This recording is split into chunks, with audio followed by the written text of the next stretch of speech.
Assalamualaikum warahmatullahi wabarakatuh. Kita ketemu lagi di materi yang selanjutnya setelah kalian mempelajari tentang konsep gerak. Jadi ini materi yang selanjutnya adalah macam dari gerak lurus. Gerak lurus dibedakan menjadi dua. Yang pertama gerak lurus beraturan atau GLB dan gerak lurus berubah beraturan atau GLBB. Ya. Di sini kalian kemarin pada materi yang sebelumnya tujuan pembelajarannya sudah ya 1-3 ya.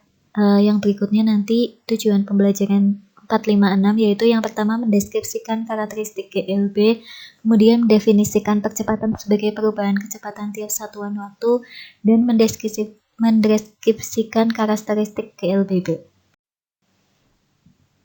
Yang pertama, gerak lurus beraturan atau GLB. Sebenarnya apa sih gerak lurus beraturan itu? Gerak lurus beraturan adalah gerak suatu benda pada lintasan lurus dengan kecepatan yang tetap. Diingat-ingat ya, kata kuncinya kalau GLB kecepatannya tetap. Dan menyelesaikan soal-soal tentang gerak lurus beraturan mirip dengan konsep perpindahan dan jarak. Jadi kalau kalian kemarin sudah paham tentang konsep perpindahan dan jarak, nanti ketika kalian menemui soal tentang GLB itu akan mudah lagi ya. Kemudian rumus untuk gerak lurus beraturan atau GLB itu ada rumusnya. XT sama dengan X0 ditambah V kali T. Di sini XT adalah posisi akhir, satuannya meter, kemudian X0 adalah posisi awal, satuannya juga meter, V adalah kecepatan, satuannya meter per second, dan T adalah waktu, satuannya second. Di sini harus dihafalkan ya rumusnya ya anak-anak. Nah, di sini Ibu sudah memberi contohnya. Ada satu contoh. Jadi di sini contohnya Anton berada 50 meter dari pos polisi. Ia mengendarai motor dengan kecepatan 12 meter per second menjauhi pos polisi dalam waktu 50 detik. Hitung posisi akhir Anton. Di sini diketahui kalau misalnya ada soal seperti ini kalian oret-oretan dulu ya. Diketahui karena dia berada di posisi awal 50 meter berarti X0-nya 50 meter. Kemudian kecepatannya 12 meter per second berarti V-nya 12 meter per second. Kemudian waktunya 50 second berarti T-nya 50 second atau 50 detik. Yang ditanyakan adalah posisi akhir atau XT. Ya, dari rumus yang tadi XT sama dengan X0 ditambah V kali T. Tinggal dimasukkan saja angkanya. X0-nya 50, V-nya ditambah V-nya 12 kali 50. Perkalian dulu yang dikerjakan dulu 12 kali 50, 600 ditambah 50, ketemunya 650. Kemudian yang berikutnya di sini ada dua buah grafik gerak lurus beraturan.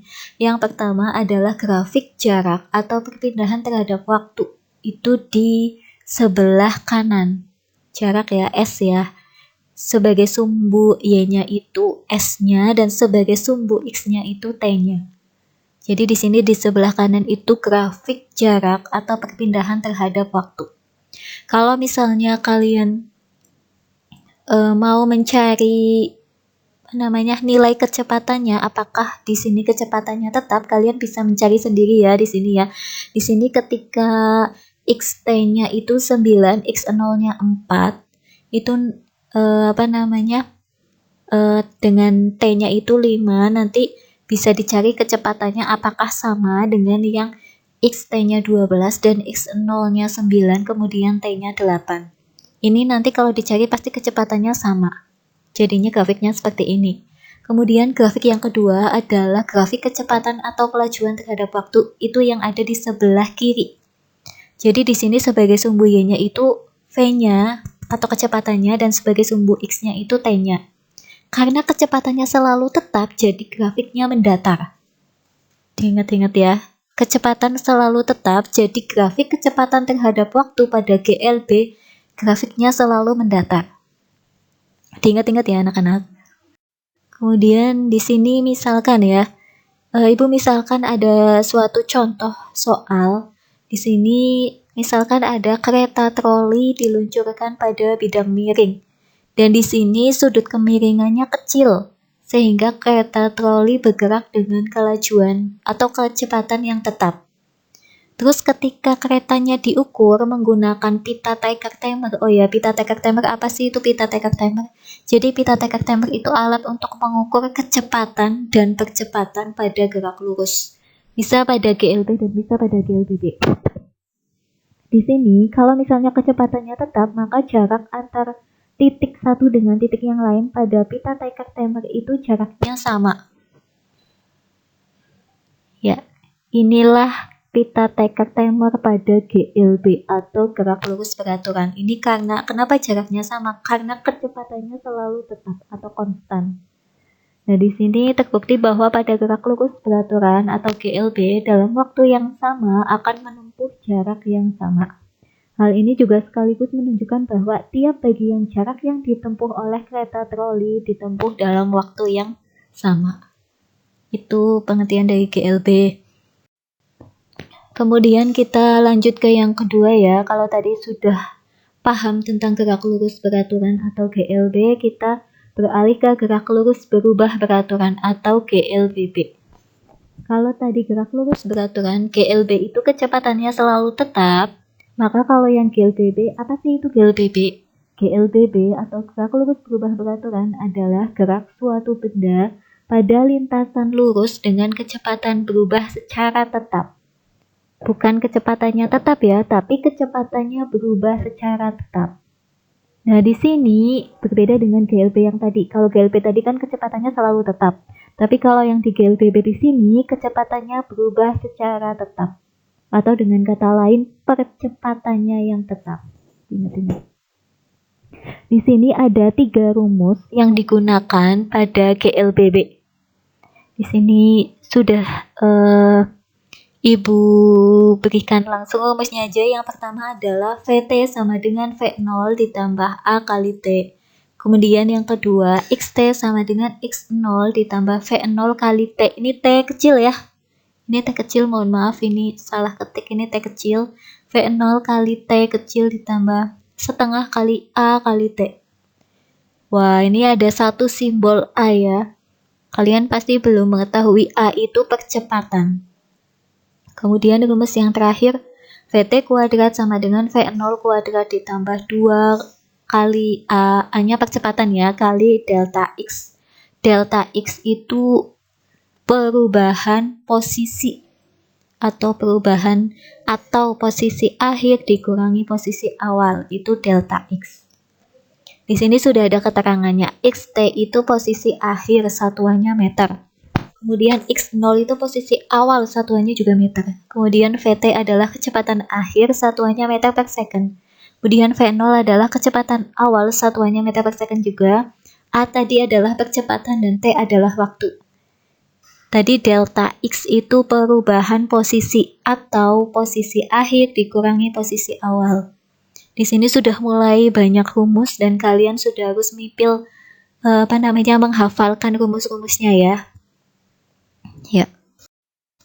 Nah, di sini gerak lurus berubah beraturan ialah gerak benda pada lintasan lurus dengan kelajuan yang selalu bertambah secara teratur. Akibatnya terjadi gerak benda yang dipercepat beraturan atau GLBB dipercepat dan gerak benda yang diperlambat beraturan atau GLBB diperlambat. Contoh GLBB dipercepat itu gerak benda jatuh bebas. Kalau misalnya ada kelapa yang jatuh dari pohonnya, itu GLBB-nya dipercepat. Kemudian contoh gerak diperlambat beraturan adalah benda yang dilempar tegak lurus ke atas. Contohnya kalian melempar bola ke atas. Itu nanti ada gerak diperlambat beraturan. Atau contoh yang paling gampang, ketika kalian menaiki sepeda, ketika kalian berada di jalan yang menurun dengan sudut kemiringannya itu tinggi atau besar, jadi jalannya turun banget, itu GLBB-nya dipercepat. Otomatis kecepatannya bertambah terus. Jadi GLBB-nya dipercepat. Tapi ketika kalian naik sepeda kemudian berada di jalan yang menanjak. Menanjaknya sudut kemiringannya juga besar ya, menanjak sekali. Itu maka kecepatannya akan menurun secara pelan-pelan ya. Itu namanya GLBB diperlambat. Itu contoh gampangnya. Nah, di sini Ibu punya salah satu contoh soalnya. Jadi di sini contoh soalnya, dalam 8 detik suatu kereta mengalami percepatan 2 meter per second kuadrat hingga kecepatannya mencapai 65 meter per second. Berapakah kecepatan awalnya dan hitunglah jarak yang ditempuh dalam waktu 8 second. Kalau misalnya ada soal seperti ini, biasanya ibu akan membagi dua dulu. Karena di sini ada kecepatan awal, ada kecepatan akhir, kemudian ada posisi awal, ada posisi akhir, maka dibagi dua dulu. Yang awal dan yang akhir. Biar ini hanya untuk memudahkan saja ya, biar kalian tidak bingung. Jadi di posisi awal nanti diletakkan di yang paling awal semua, kemudian yang di posisi akhir nanti diletakkan di yang paling akhir semua. Jadi di sini V0-nya yang ditanyakan. Kemudian ada lagi VT. VT itu kecepatan akhir. Di sini kecepatan akhirnya 65 meter per second. Kemudian ada lagi posisi awal. Di sini posisi awalnya 0 meter. Kemudian posisi akhirnya yang ditanyakan. Dan di posisi awal maupun di posisi akhir tadi ada yang namanya T atau waktu 8 second dan ada percepatan sebesar 2 meter per second kuadrat. Di sini ketika kalian harus mencari V0, di sini memakai rumus yang VT sama dengan V0 ditambah A kali T. Tinggal dimasukkan ya, VT-nya 65, V0 sama dengan V0 yang dicari ditambah A-nya 2 dan T-nya 8. 65 sama dengan V0 ditambah 16. 16-nya pindah ruas ke sebelah kiri. Tadinya tambah, pindah ruas jadinya dikurangi. 65 min 16 sama dengan V0. Ketemulah V0-nya sama dengan 49 meter per second. Kemudian untuk mencari XT atau posisi akhirnya, jarak yang ditempuh dalam waktu 8 secondnya itu bisa dicari menggunakan rumus XT sama dengan X0 ditambah V0 kali T ditambah setengah kali A kali T kuadrat. Iya, rumusnya udah banyak ya, jadi kalian harap menghafalkan rumusnya, mulai mipil menghafal rumusnya. Kemudian masukkan angkanya, X0-nya 0 ditambah V0 kali T 49 kali 8 ditambah setengah kali 2 kali 8 kuadrat. Setengah sama 2-nya bisa dicoret. Jadilah ketemu 392 ditambah 64. Jadi XT-nya yaitu 456 meter. Ya. Kemudian selanjutnya.